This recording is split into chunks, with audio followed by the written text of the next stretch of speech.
Ela busca o coração, a alma vazia em segredos, não se farta com a razão. Tão bonita e sensual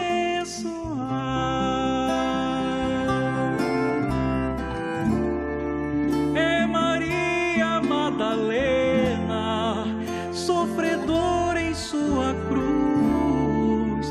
É Maria Madalena, sofredora em sua cruz.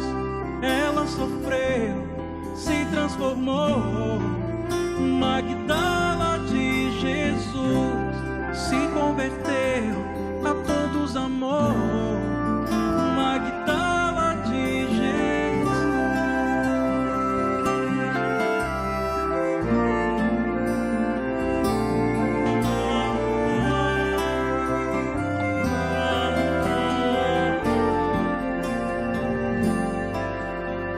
Quem é esta alma serena e santa que vem lá, pura mãe de todos sofredores, alisar, amainar o mal, no corpo a chaga, a lepra, mas na alma nívea a luz, convertida, irmanada aos doentes de Jesus,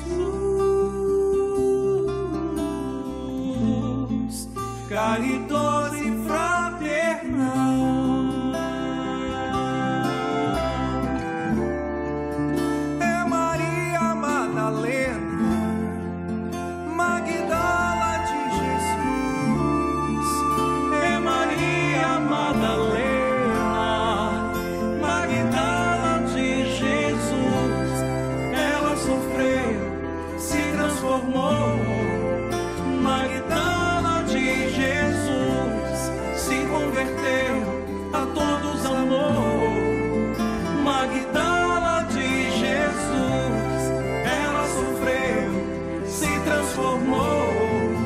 Magdala de Jesus se converteu, a todos amou.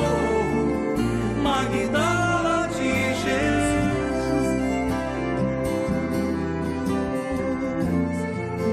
Magdala de Jesus.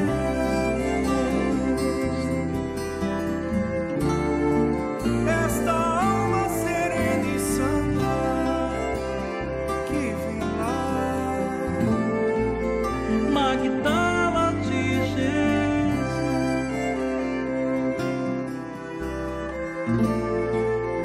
Magdala de Jesus.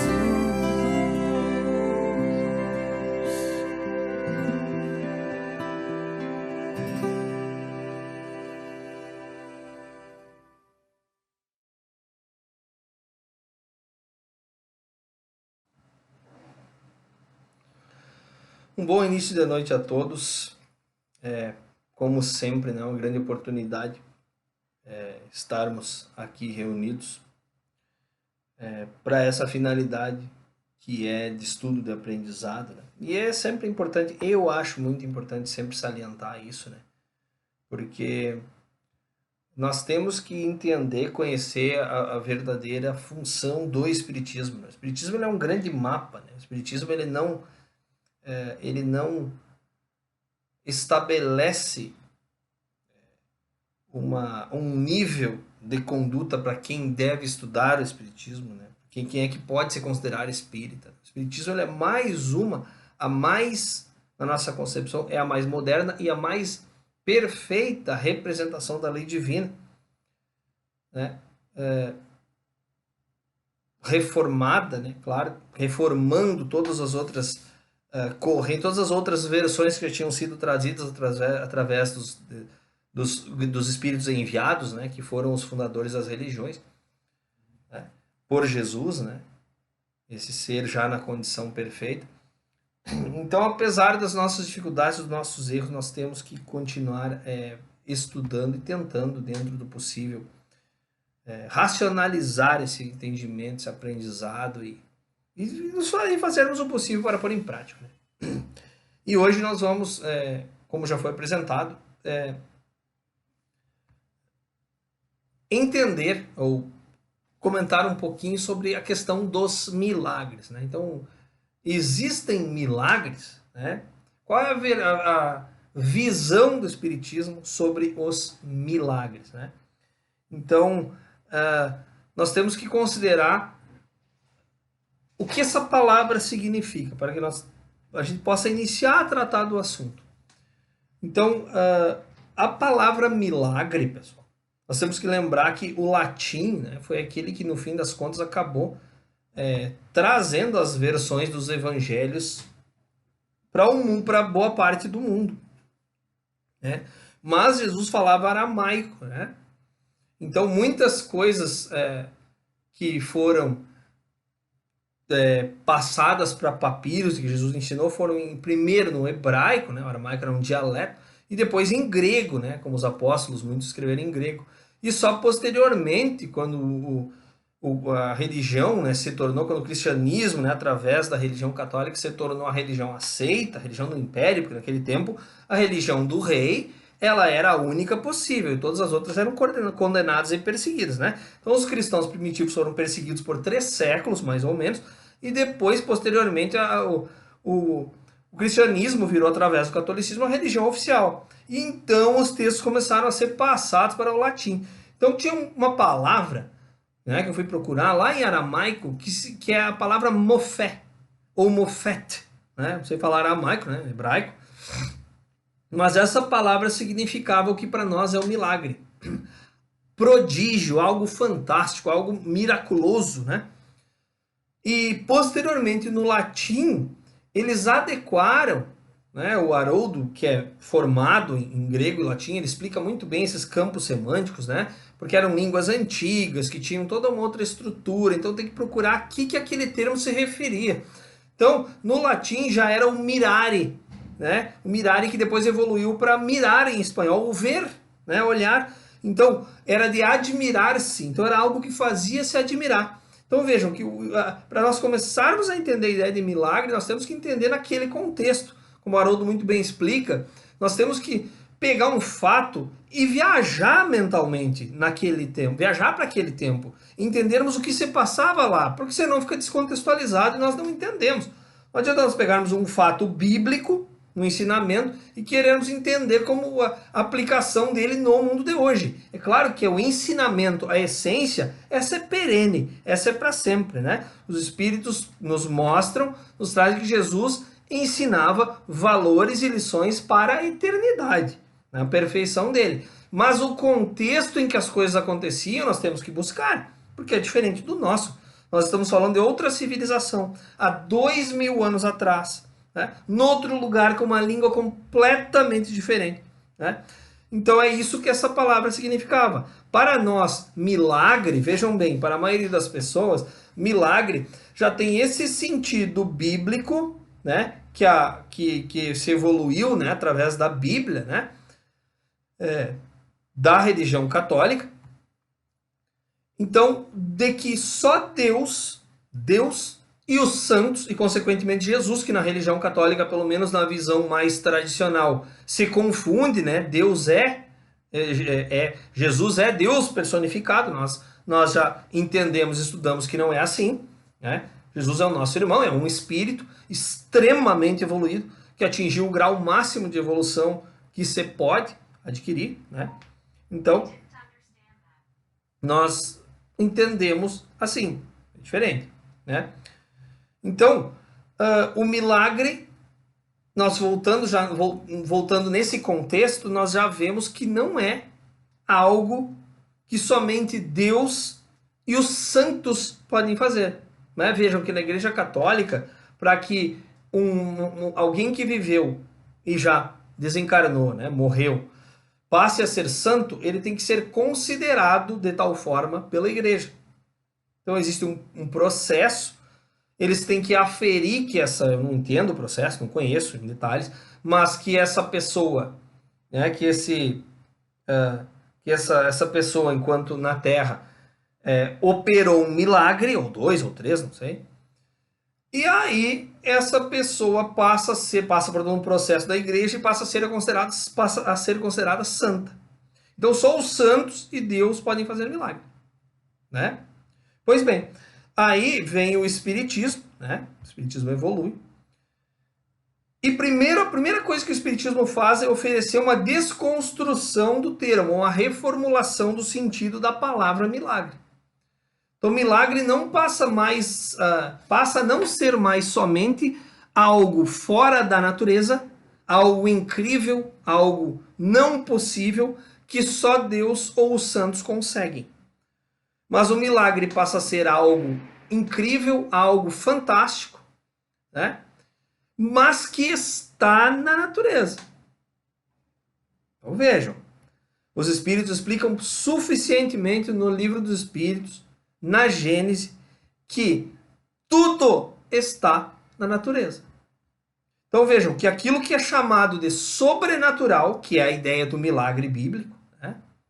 A compreensão que se tem pela Bíblia que chegou até nós, com a tradução que nós temos, as traduções que nós temos nas línguas modernas, o milagre é algo sobrenatural. Então existe um mundo natural, e Deus pode fazer coisas sobrenaturais. Aí vem os Espíritos e nos dizem, não é bem assim. Deus criou tudo o que existe. Tudo o que Deus criou, que não é imaterial, que não é Ele, né? Ou é espírito, que tem um pouco de matéria também, mas não cabe a nós entrarmos nisso agora, né? Mas o espírito é diferente da natureza de Deus. Só Deus é completamente imaterial. Mas aí tem a inteligência, nós já falamos da Trindade Universal, vocês lembram? Tivemos a oportunidade de conversar aqui. Existe a inteligência do universo, o princípio inteligente que é o espírito, definido, individualizado, Deus, e tudo o que ele criou é natural, é a natureza. Então tudo está dentro da natureza. Só que dessa natureza nós só conhecemos uma pequena parte. E é aí que entra, também já tivemos a oportunidade de conversar somente sobre isso, o casamento entre religião e ciência. Porque a religião é aquilo que faz com que eu me religue a Deus, com que eu me aproxime de Deus. Então ela me aproxima de Deus através da oração, da prática, do desenvolvimento dos valores, da busca da paz. Me religa com Deus. Nós estamos mergulhados em Deus, né? Em Deus nos movimentamos. Em Deus vivemos e em Deus nos movimentamos, como dizia Paulo, né, o apóstolo. De forma belíssima numa das cartas, né? Mas às vezes nós nos afastamos pelos nossos pensamentos, nossas ações, nós nos afastamos de Deus. E nós então nos religamos com Deus, né? E a ciência é o ato do ser com a inteligência buscar descobrir coisas. Quanto mais leis nós descobrimos sobre o universo, mais nós descobrimos sobre a lei divina. Então vejam, as coisas que nós consideramos fantásticas e incríveis estão na natureza, mas nós não temos capacidade de fazer todas elas, né? Então, obviamente que com o passar do tempo nós vamos evoluindo e desenvolvendo a nossa capacidade de fazermos coisas fantásticas, cada vez mais incríveis, né? Então vem, por exemplo, o Haroldo e nos esmiuça um livro fininho, uma preciosidade do Chico Xavier, chamado Pensamento e Vida. E ali ele mostra partes. Eu já tinha lido o livro quando assisti a palestra dele sobre o livro e percebi que eu não tinha entendido muita coisa, né? Então ali ele nos traz, por exemplo, a explicação muito simples de que o pensamento é algo material.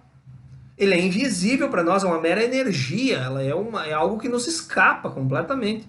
Mas ele não é imaterial, ele não é abstrato. O Haroldo chega a dizer, ó, o pensamento é algo tão concreto como essa parede aqui. É? E com a mente nós vamos criando. Só que nós somos o que ele chama de co-criadores, porque Deus é o criador, nós somos co-criadores, criamos junto. Nós somos co-criadores em plano menor. Então vejam a perfeição de Deus. Olhem só. À medida que mais evoluímos e ganhamos em moralidade e expandimos a nossa consciência, mais nós vamos tendo a capacidade de criar. Mais poderoso, vamos dizer assim, para a nossa pequeneza, que todos nós entendermos, mais poderoso nosso pensamento fica. Até um ponto em que, quando nos tornamos Cristos cósmicos, nós estamos no topo da evolução, nós nos transformamos no que o Haroldo chama, que o Emmanuel chama de co-criadores em plano maior, que é Jesus. Então Jesus, na grandeza, nessa imensidão que é esse espírito, nós não temos aqui condições de entendermos. Às vezes nós analisamos de uma maneira muito fria, às vezes de uma maneira muito piegas, né? Nós nem entendemos como é que é o sentimento de amor que está lá na Bíblia, o sentimento que eles chamam de amor ágape. Nós não entendemos como é que é isso. Nós não entendemos esse sentimento que ele tem por nós de compreensão total, incondicional, em qualquer situação. Ele entende tudo. Nós imaginarmos, só de nós começarmos a pensar no criminoso mais brutal, no crime mais horrendo, nós já... É repulsivo. Eu não quero saber. Eu já começo a pensar coisa ruim. E nós imaginarmos que Jesus abraça, entende, acolhe, dá oportunidade. Nós não temos condição ainda de entender. Então esse ser, que está muito, muito, muito além dos anjos em evolução, né? Os anjos, os santos, os arcanjos, são todos funcionários dele, né? Rendem graças e homenagens a ele. Esse ser, nessa grandeza, ele organiza um sistema solar e faz o nosso planeta. E é como diz Haroldo, né? Jesus decide, é salutar que a Terra gire em sentido horário. A Terra gira em sentido horário. Né? Sentido anti-horário. Terra gira. Então imaginem, pessoal, que bagunça que nós faríamos se nós tivéssemos esse poder de pensamento. Tá, Igor, mas por que tu fez toda essa elucubração para chegar nesse ponto? Não é disso que a gente está tratando. Para nós entendermos, pessoal, entendermos não, né? Nós estamos longe de termos esse nível de ciência. Para nós conseguirmos imaginar um pouquinho como é que Jesus fazia as coisas que ele fazia. Ora, um ser que plasma um planeta, organiza a matéria que vai compor um planeta, né? Ele manipula completamente a matéria com o seu pensamento. E aí vejam, olha a complexidade disso, quanto nós temos para estudar e para aprender. Ora, o próprio pensamento é matéria. Só que essa matéria que nós temos aqui, ela é bem mais densa, bem mais dura, bem mais compacta, né? Então o próprio pensamento é matéria. Então Jesus consegue com a mente coordenar essa matéria. Imagine o que ele era capaz de fazer com a matéria do corpo físico de alguém. Então aí nós conseguimos entender perfeitamente. Imaginar Jesus alterando pela força do pensamento, pelo simples ato dele decidir transformar água em vinho, alterar as moléculas da água para se transformar em vinho.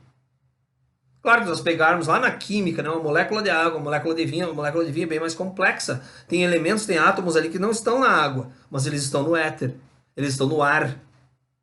E Jesus, pelo simples ato da vontade, ele cria todas aquelas ligações que a química nos mostra lá, né? E transforma a água em vinho. Mas Jesus caminhar sobre as águas, isso não pode ser verdade. Não diz nada, que coisa milagre de Deus. Pessoal, vários personagens bíblicos estão relatados em várias obras na Bíblia, levitavam.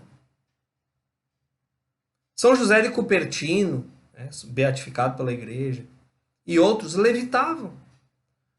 Há obras que falam que o Divaldo, numa vida anterior, teria sido um médium que levitava, né? E até fazia algo que não seria certo, porque ele cobrava para isso, ele vivia desses espetáculos, né? Mas ele já tinha essa capacidade. Divaldo, numa vida anterior. Então veja, tá, mas isso não é contra uma lei de Deus, que é uma lei da natureza, que é a gravidade? Não, pessoal. Porque como os espíritos dizem, nós não conseguimos criar máquinas que contrabalanceiam por um momento a lei da gravidade, nós não conseguimos fazer com a nossa tecnologia pobre um avião de muitas toneladas voar? Então nós estudamos lá na física, né, que a asa do avião ela é feita de um jeito que o ar passe em cima mais rápido e embaixo mais devagar. E aí onde passa mais rápido o ar diminui a pressão e o avião é empurrado para cima. Então o conceito básico de física favorece que uma máquina monstruosamente pesada voe. Então por que os espíritos com uma matéria muito menos densa ou até encarnados não podem ter a habilidade de contrabalancear com fluidos essa força da gravidade por um momento? Então se vários na história conseguiam isso, num nível muito aquém da evolução de Jesus, imaginem Jesus. Então é óbvio que Jesus, se ele quisesse, ele voava. Com o corpo físico, pessoal, como o nosso. Estou falando do corpo físico. É sem dúvida que se Jesus quisesse, ele andava só voando por aí. Igual o super-homem, né? Por que Jesus não fazia isso? Porque ele viveu como nós. Ele era o exemplo perfeito de toda a lei divina. E uma delas é a humildade. Então Jesus era simples. Ele não ostentava nenhum tipo de habilidade, nenhum tipo de capacidade. Ele tinha todo o conhecimento do universo. Todo o conhecimento que nós vamos levar bilhões de anos para ter. E não ostentava isso. Se deixou matar. Se deixou agredir. Né? Então é plenamente compreensível. Né? Jesus curava à distância. Então como que nós podemos imaginar isso? Ora, pessoal, pensem. Existe uma tecnologia, né, criada por um cara, um tipo de fotografia que consegue pegar espectros de luz que são invisíveis para nós. Então existe a chamada fotografia Killian, ou Killian fotografia. Divaldo explica muito bem como é que funciona. A fotografia Killian, ela consegue mapear a nossa aura. E aí se vai lá tirar uma foto, fazer uma fotografia Killian do Igor, a minha aura ela é completamente apagada. Não aparece nada. Né? Posso falar isso com certeza para vocês, não é falsa modéstia. Aí dizem que as pessoas muito já disciplinadas, esforçadas no bem, resilientes, segundo o Divaldo, essas pessoas geralmente têm de 2 a 3 milímetros de luz na aura. Milímetros. O Chico tinha 20 metros. 20 metros. Aí vem aquele autor que é um pouco polêmico, mas olhem como bate a informação, Robson Pinheiro. Eu gosto de várias coisas que ele escreve. E o Robson Pinheiro, no Gestação da Terra, diz que a aura de Jesus, vejam bem, a minha, 0. A de muitos, milímetros, no nosso nível, tá? A de muitos, de alguns, vamos dizer, milímetros. A de um espírito muito evoluído, como o Chico, 20 metros. A de Jesus, do tamanho da Terra. Então a aura de Jesus era do tamanho de um planeta, do planeta Terra. Né? Então olhem como as informações vão fazendo sentido. E é isso que Kardec sempre quis de nós. Analisem, estudem, ponderem. Né? Então olhem só que informação. Tem uma obra do Emmanuel, que eu não me lembro qual, em que o Chico é levado durante o sono físico. O Chico lembrava, ele tinha sonho lúcido. Ele é levado ao éter, ao plano espiritual. Né? E ele é levado numa zona, numa parte muito luminosa, assim, ele fica cego por tanta luz. E ele diz assim, Emmanuel, o que eu estou fazendo aqui? Por que tu me trouxe para o sol? Eu não estou enxergando nada. E o Emmanuel aponta para o outro lado, Chico, o sol está lá, ó. Não te trouxe para o sol. E ele aponta para lá, assim, e o sol é uma pontinha lá longe. Lá longe, ele está muito longe, mais longe do sol do que nós estamos aqui. Certamente. Sol, né? Nós vemos o sol grande, lá não é uma pontinha. E aí ele vira para o outro lado, da onde vinha a luz, e o Chico completamente cego. Aquele lá é o mestre. E aí o Chico olhou assim, enxergou. E o Emmanuel foi e ele ficou. Então vejam que ele levou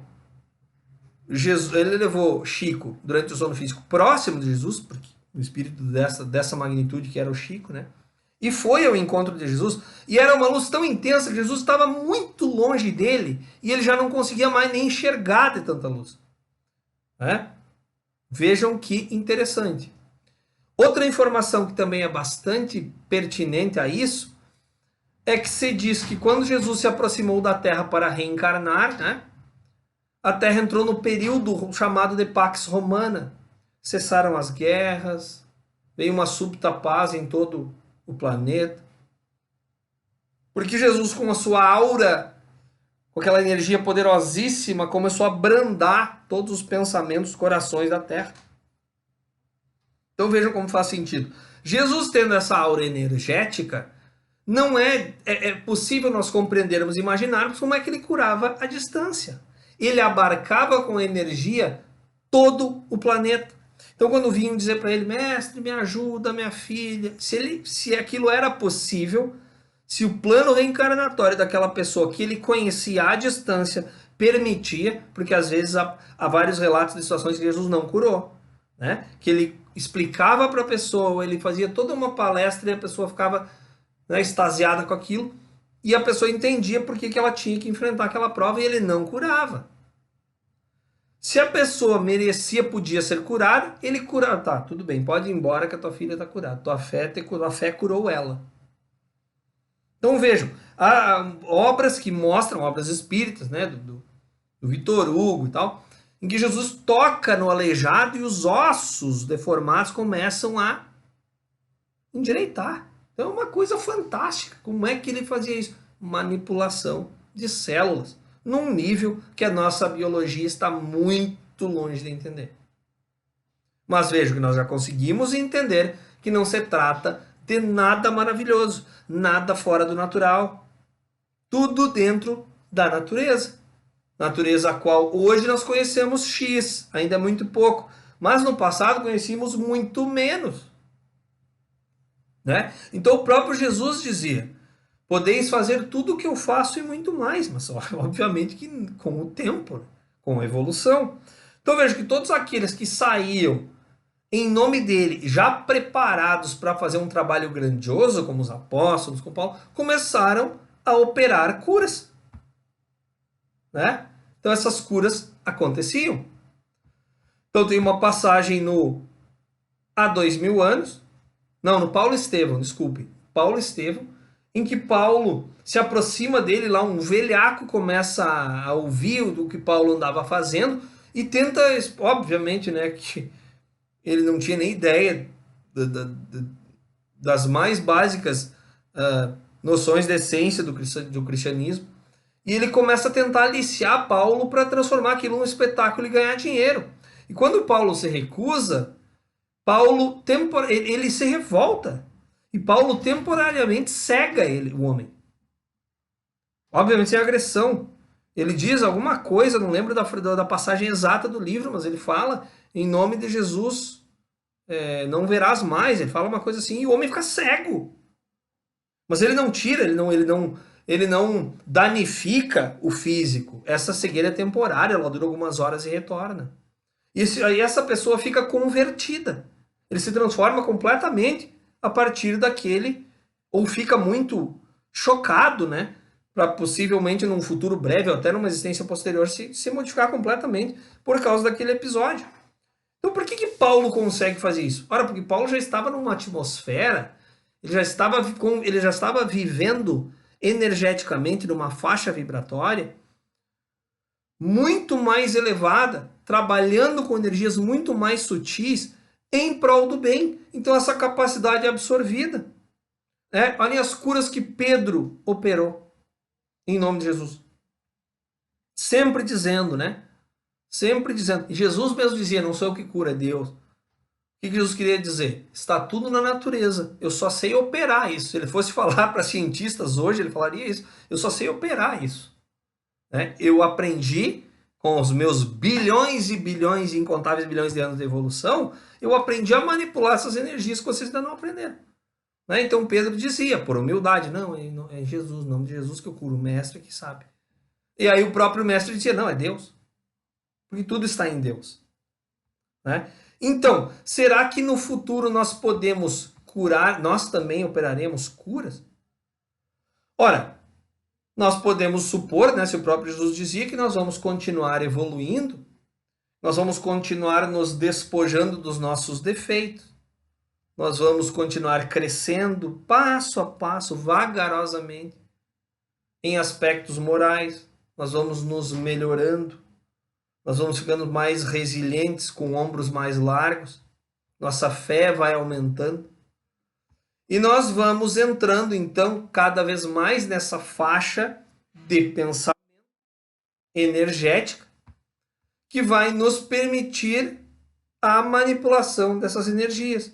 Então veja que o Divaldo ele já diz que ele faz um tipo de terapia chamada visualização terapêutica, onde ele é capaz de curar doenças.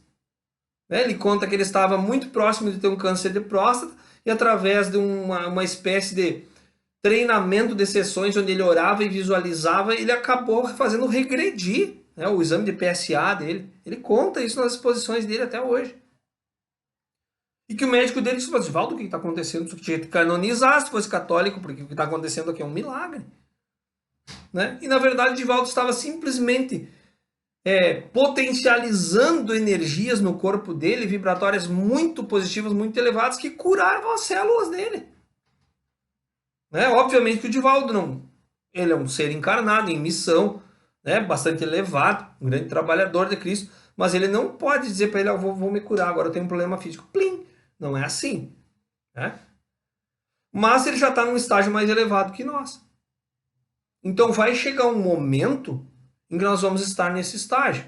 E aí certamente vai ser a nossa hora de visitar outros orbes como missionários para trabalharmos em prol de um Cristo cósmico. Quem sabe desse, quem sabe a convite de outro, nós estaremos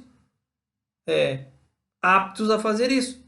Porque isso é concepção minha, tá, pessoal? Minha opinião. Cabe discussão, cabe debate. É para isso que o Espiritismo está aí. Mas, na minha opinião, os apóstolos eram espíritos preparados para aquilo ali. Mais elevados que nós.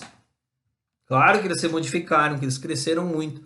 Mas tal foi a entrega deles, ainda que tenham sido escolhidos para falhar no momento crucial por medo, né? Eles eram mais preparados que nós, de forma que quando se dedicaram à missão até o fim, foram capazes de coisas incríveis. Né? Então, em algum momento da nossa existência espiritual, nós estaremos com essa preparação, com esse nível de desenvolvimento, e aí certamente chegará também a nossa hora de termos essas habilidades, né? E um dia todos nós, tanto os apóstolos quanto os anjos, que têm muito mais capacidade que nós, mas ainda muito menos que o Cristo, seremos Cristos cósmicos. Então é certo, pessoal, que o milagre, ele existe. Jesus falou e não falou à toa. Nada que Jesus fazia era à toa. Nada, sempre tinha um ensinamento. E um ensinamento perene. Tua fé te curou. Então, como se diz, devorar, né? Tem aquela pergunta no livro dos Espíritos. Se a espiritualidade já sabe o que nós precisamos, se Deus já sabe do que nós precisamos, adianta eu pedir? Se for uma prova para mim, ela vai acontecer? E os espíritos vêm e dizem, claro que sim. Por quê? Porque tu movimenta energias boas, tu te abre para receber fluidos da espiritualidade superior, tu te fortalece, demonstra humildade para Deus. Se for permitido, Deus concede. Então, quando uma pessoa está no hospital doente, não é válido orar, pedir que ela seja curada? Só que às vezes, se for, por exemplo, a hora da pessoa desencarnar em seguida, não é o meu pedido que vai mudar o plano reencarnatório da pessoa. E isso não significa que Deus não me atendeu. Ele não me concedeu um pedido porque não era possível. Né? Então nós entendemos que o milagre, ele não existe exatamente como está na Bíblia. Ele não existe de uma forma fantástica. Ele é um evento da natureza ele acontece através de mecanismos da lei natural que nós ainda não compreendemos. Mas um dia compreenderemos. Claro que esse é um assunto que ele envolve, né, como quase tudo no Espiritismo, ele envolve muitas possibilidades, ele envolve o estudo de muitas obras, e a ideia é sempre trazer uma visão geral, um panorama, curiosidades, para que todos tenham vontade, né, de elaborar mais, desenvolver o tema, de estudar, né? Então esse era o grande objetivo hoje, para que não fique maçante, entediante para todos. Já agradeço muito pela oportunidade, pela paciência de todos, pela audiência, e que Deus nos abençoe a todos, que Jesus tenha misericórdia da nossa pequenez, né? Mas que acima de tudo possamos caminhar, nos esforçarmos sendo nós mesmos, né? Para que nós, isso é tão importante para mim, que nós não sejamos aqueles do espiritismo com humor, aquela que a atriz faz, ela mediadora, ela na casa espírita e ela na sociedade. Ela na sociedade é intolerante, ela na casa espírita é um doce de criatura, e aí tá ela mediadora tentando equilibrar as duas, né? Que nós possamos ser nós mesmos e nos esforçarmos e crescermos sem sofrermos pela eternidade, né? Pela imaginação, né? Pelo o pensamento da evolução, da perfeição, que isso vai demorar ainda muito tempo. Tenhamos todos um bom fim de semana, nesse momento tão turbulento que a Terra vive, o Brasil.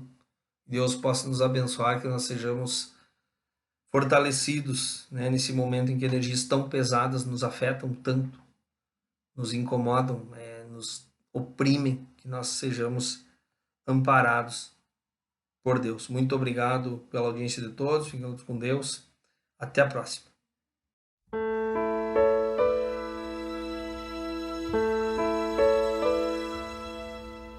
Deus está aqui neste momento. Sua presença é real em meu viver. Entregue tua vida e teus problemas. Fale com Deus, Ele vai ajudar você. Deus te trouxe aqui para aliviar o teu sofrimento. É Ele o autor da fé, do princípio ao fim, em todos os teus tormentos. E ainda se vier noite traiçoeira, se a cruz pesada for, Cristo estará contigo. O mundo pode até fazer você chorar, mas Deus te quer sorrindo. E ainda se vier noite traiçoeira, se a cruz pesada for, Cristo estará contigo. O mundo pode até fazer você chorar, mas Deus te quer sorrindo.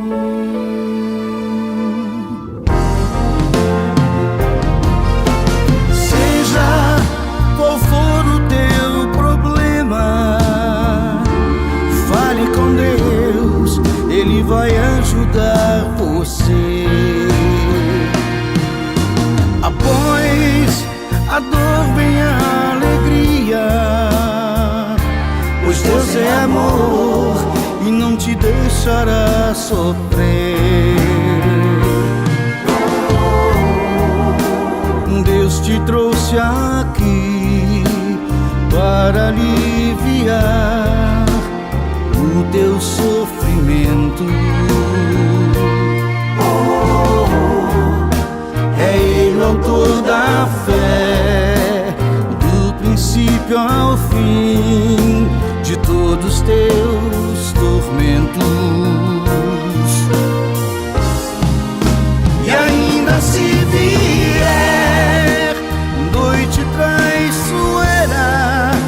Se a cruz pesada for, Cristo estará contigo.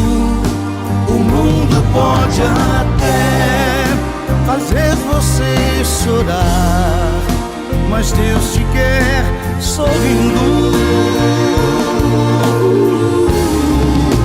E ainda se vier noite traiçoeira, se a cruz pesada for, Cristo estará contigo.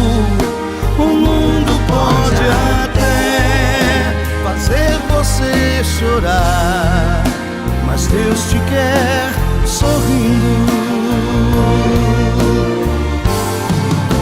O mundo pode até fazer você chorar, Mas Deus te quer mas Deus te quer sorrindo.